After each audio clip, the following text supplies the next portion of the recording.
Morning, peeps. Good morning, everyone. Good morning. How are we all? Is it, I thank God it's Friday type feeling? Probably is, right?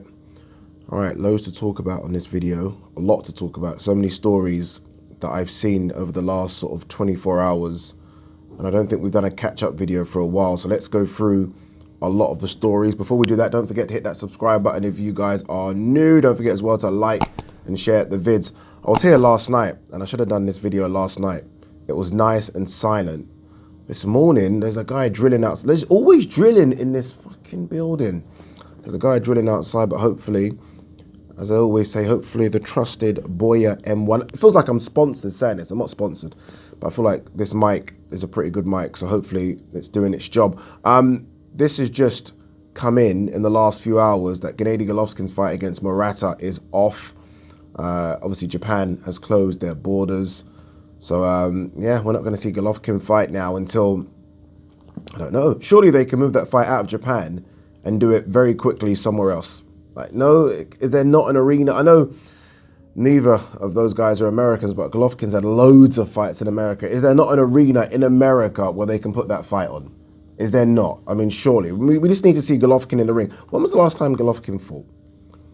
It was against Murata, right? When was that? That was 18th of December 2020. So he's not fought for a year.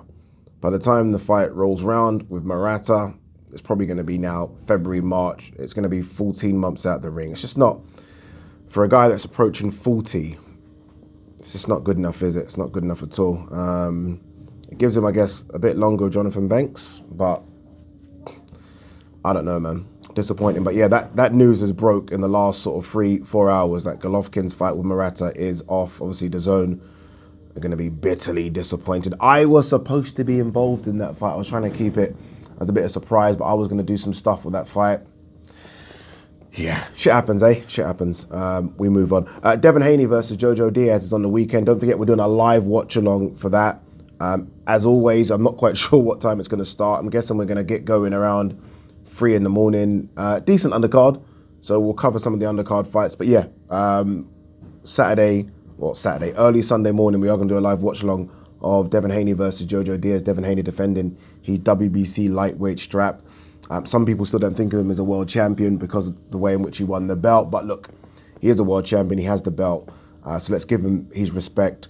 What I don't like here, I saw Devin Haney talking to Kambosos. You guys have probably seen the videos. It's gone round. And I'm like, dude, you got a fight in a couple of days and you're talking about, yeah, I'd go to Sydney and let's do this. And I'm like, concentrate on what's in front of you. Haven't you learned anything from the last week? Like when maybe Teofimo Lopez maybe had his eye on something else rather than George Kambosos. Concentrate on Diaz. Can you just do that? Can you and your team do that? Even Eddie Hearn is, and look, to be fair, Eddie Hearn's answering questions that are put to him, but even he's like, yeah, you know, Devin Haney would go to Sydney or go to Melbourne or wherever it is. And I'm like, don't disrespect Diaz like this. Like, Diaz is a good fighter. I mean, yes, Devin Haney's favorite, and I get it. You've got a plan for the future, but plan for the future behind closed doors. Like, don't be putting that energy out there because, I mean, again, I think we're overlooking Diaz and already planning. Like, I get to an extent if Devin Haney's dad does it, right? In interviews, you're asked a question, but for Devin Haney to do it a couple of days before he's fighting Jojo Diaz and be there with George Kambosos and talk about, yeah, I'm going to fight you and I'm going to go there. I'll fight you anywhere on Jupiter. I'm like, dude, I get you got that kind of energy, but let's just focus on Kambosos. Like that's something I don't like fighters doing when you're already pre-planning a fight before you've even had your fight. Remember they used to do that with AJ. And to be fair, they expected AJ to knock over these tomato cans, but you go and box rec and you got the next 3 dates for Anthony Joshua. And I'm like, can this dude fight the guy in front of him first before you plan him for the next one? So let's just hope that, and I'm sure it is, but let's just hope that Devin Haney is fully focused on the job. I say let's just hope. Look, I like both guys in this fight, but let's just hope for Devin Haney's sake that he is fully focused and he's not overlooking Jojo Diaz. There's a massive size difference though, isn't there? Like, there's a massive size difference in this fight. Obviously, look, Jojo Diaz was fighting at featherweight 3 years ago. Think about that. He's fighting at featherweight 3 years ago. He's only got the one defeat coming to Gary Russell Jr. No shame in that. He's got one draw as well. The one draw, I think, is Rakimov, if I'm correct. This guy was fighting at featherweight 3 years ago. He fought at super feather at the start of the year. And that was against Rakhimov. Yeah, fought a super feather. His one fight at lightweight is against Fortuna. Got the win, and that's put him in this position now. But there is a big size difference. Look, he's a very good fighter. He's got some good wins on there. Tevin Farmer's a good win. I think that was maybe by some considered a bit of an upset. Tevin Farmer looked like he was on that collision course with Gervonta Davis. Remember that? They were beefing all the time. And I think Eddie even, I could be wrong here, but I think Eddie even offered Gervonta Davis $5 million to come over and fight Tevin Farmer on the zone. You almost felt like that fight was going to happen. And look, that is boxing. It didn't happen. Jojo Diaz got the win. And to be fair, that's the win that probably propelled him a little bit. I mean, look, it was already good. Like, again, just the one defeat on his resume. But because Tevin Farmer was coming into that with a lot of heat, right? Everyone was, again, thinking about Tevin Farmer potentially fighting Gervonta Davis. For him to get the win over Tevin Farmer, I think took him to just another level in people's estimations. And we're here now. We're here now. Devin Haney versus Jojo Diaz. I mean, I haven't been super impressed with Devin Haney so far. I like him. He's a kid that I think will go on and do really good things. But I can't lie, I wasn't super impressed with the win against Jorge Linares. Not super impressed. I think Jorge Linares is solid, a very, very good veteran, like a very, very good gatekeeper at 135 pounds, maybe even 140 pounds. But I expected Devin Haney to look a bit better in that fight than he did. Look, got the decision, and that's what counts. I wasn't impressed with him either against Gamboa. Again, another veteran, don't get me wrong, but I expect some of these young kids to get rid of the veterans. Like, you know, like the way in which Shakur Stevenson got rid of Jamel Herring, like that. Just kind of lay that marker down to the point now we're all excited about Shakur Stevenson. I expected Devin Haney to do something like that. He didn't.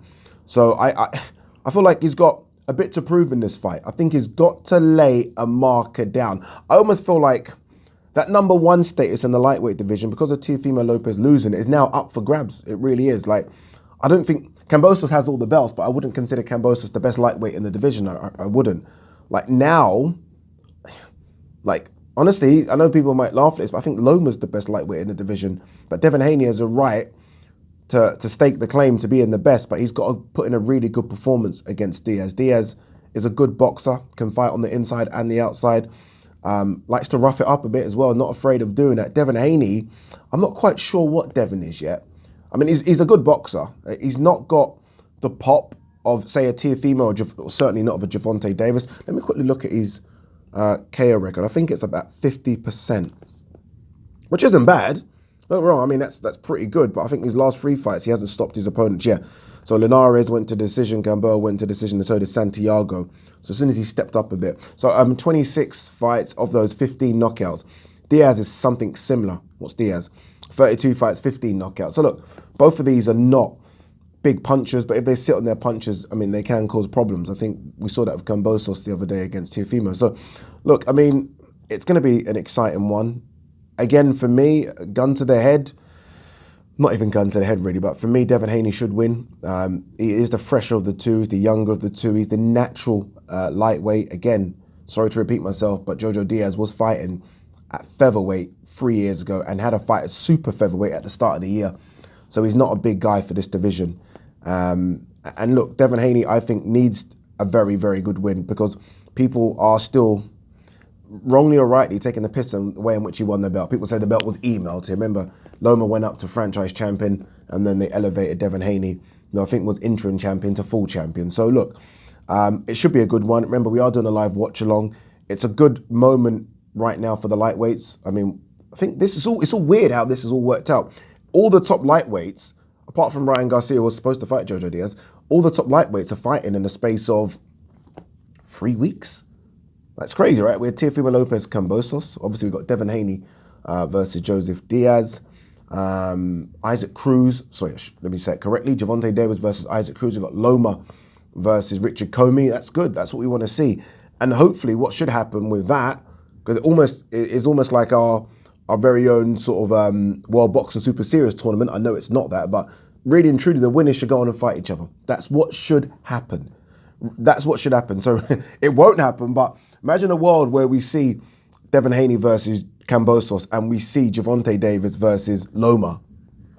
I mean, I know we can all dream, right? We can all dream. All right, let's see. We are going to do a separate video, by the way, for Gervonta Davis versus Isaac Cruz. I'll do that one tomorrow and put it out Tomorrow, I'll put it out straight away. I am considering doing a live watch along for it, but again, it's going to be 4 a.m. Monday morning. That's a lot. A bit here about Lomachenko, who wants the Kambosos title shot, was surprised that Lopez was beaten. Everyone wants that shot now. Everyone. And one thing I will say about Kambosos, he's not silly. He's like, if the signs or if the figures are right, so he wants to get paid, and rightly so. I mean, you're in this boxing, yes, you're in this boxing for belts, but it's just prize fighting. The bigger prize is that. Pay the man. And right now, he's got everything that everyone wants, so be interesting. But I can't see him holding on to the belts too long, if I'm honest with you. There's so many good guys in the lightweight division. I feel like I'm sleeping on him again, which is disrespectful, but if I were to put him in with Loma, I think a lot of people would say Loma would do him right now. And I think people would say Gervonta Davis would knock him out right now. Even if Shakur Stevenson will step up, I think Shakur would be favourite. So it's going to be difficult to hold on to that one. Michael Hunter escapes with split draw in bruising fight with Jerry Forrest. I've not seen it. I've only seen the reports of this fight. Obviously, this fight was on Triller. Michael Hunter's career is a strange one, It's a strange. I'm not quite like. There was a lot of talk, remember him against Hrgovic. Obviously, it didn't happen. Would have been a good fight. There's been a lot of talk with Michael Hunter versus everyone. I just don't know what's going on. I don't know what's going on. Like, he needs, and some might say he had it with Matchroom, but he needs a top promoter and a manager, a real top-level manager. Yes, they might take a bit of money from you, 10, 15%, 20%, whatever it is, but they're going to put you in positions where you're going to be fighting like proper fights. For Michael Hunter to have a draw against Jerry Forrest, it's not a good look, man. It's not a good look. Like, I did a video last year, maybe 12 months ago. It might have been like 12 months ago. And I did my top 10 heavyweights and he was in it. I was like, Michael Hunter causes problems to anyone not named AJ, Fury and Wilder. Honestly, I thought below that, he'll cause problems to anyone. Now, and it says here, escapes with a split draw. So if I watched the fight back, he probably lost. It's a shame. Wilder, who hasn't really spoke since that loss to Tyson Fury, I saw some comments from him, and this is like, no excuses, I lost, I like that.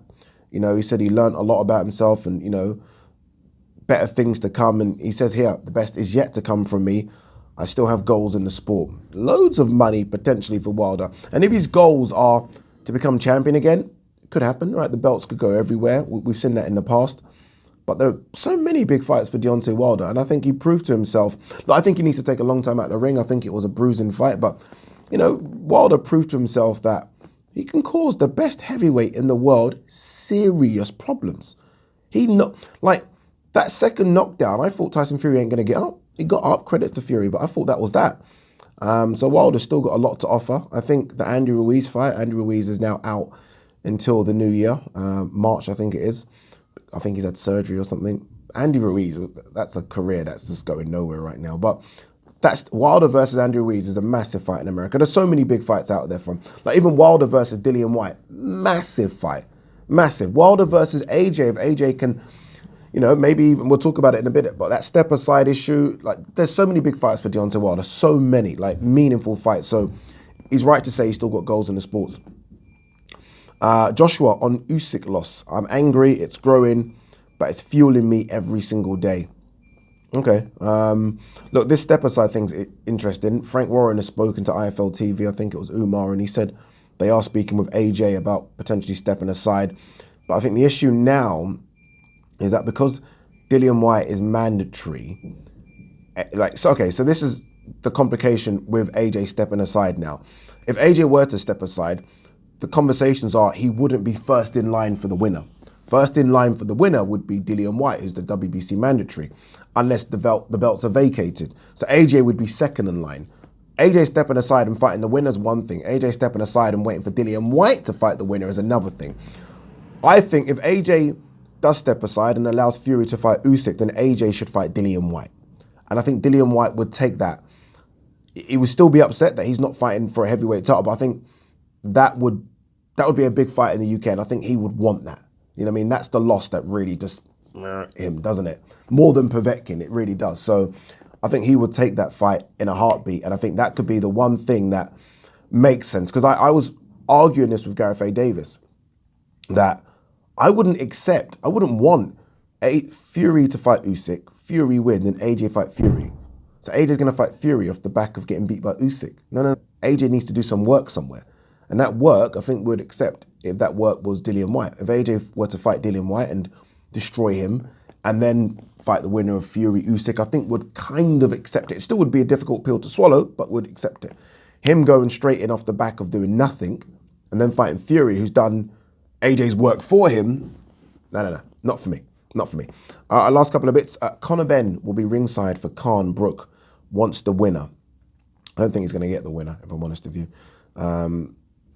What do people think about that anyway? Do people think, like, Conor Benn's the best welterweight? Does people think that Conor Benn's higher than Khan and Brook? I'm not sure about that, you know. I'm not sure. It's close, but I'm not sure. But yeah, he's not going to get the winner of that. Insane. Look, money talks. I think Brook would fight Conor Benn on desire. I don't think Khan would. I don't know. I think Brook would. I think Khan would think, what do I get out of it? What's the point? Like, don't get anything out of fighting you, like zero. Apart from obviously money, like I get nothing more than that. And you'd have to pay Khan a lot of money to fight Conor Benn.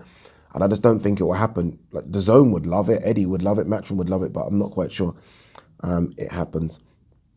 Lyndon Arthur, obviously, versus Anthony Yarde tomorrow. I'm going to be there. If anyone's going to be there, drop me a message. Let's meet up beforehand. Be nice to do that. Joe Smith versus Callum Johnson is official, January 15th. Callum Johnson going into a world title fight. Been out a long time. Had that one fight back, didn't he? And he's going straight in. I guess, look, if you have fought for a world title before, you don't want to be playing around fighting European level fights, but I'm shocked he's not had one or two more maybe before going straight in against Joe Smith. This is a don't blink fight. Honestly, if you go to the toilet and it's a number 2, by the time you come back, you've missed the fight. Fact. So make sure you do all your business before the bell rings for this one. Frank Warren did say, and I don't know if this is true or not, that the winner of Lyndon Arthur will fight the winner of Joe Smith, Callum Johnson. Not sure about that, but he said they will be mandatory. Anything else? Amir Khan here saying that Jake Paul is going to get hurt in the Tommy Fury fight. I'm flying out for that one. I'm weird. I'm not super excited to be flying out for Jake Paul, Tommy Fury. I mean, I'm happy that DAZN are flying me out, and I'll try my best to report on it. But it should be fun, right? The whole thing should be fun. The whole event should be fun. And I'm flying out on December 14th for that one. So I'm going to get away from the cold weather, and it'll be good. This is obviously DAZN's first time flying me out for an event. I was supposed to be out for Devin Haney, Jojo, Diaz, but my passport didn't come in time. So we're flying out for that one, which is good. But yeah, guys, that's it. Gotta go. Peace.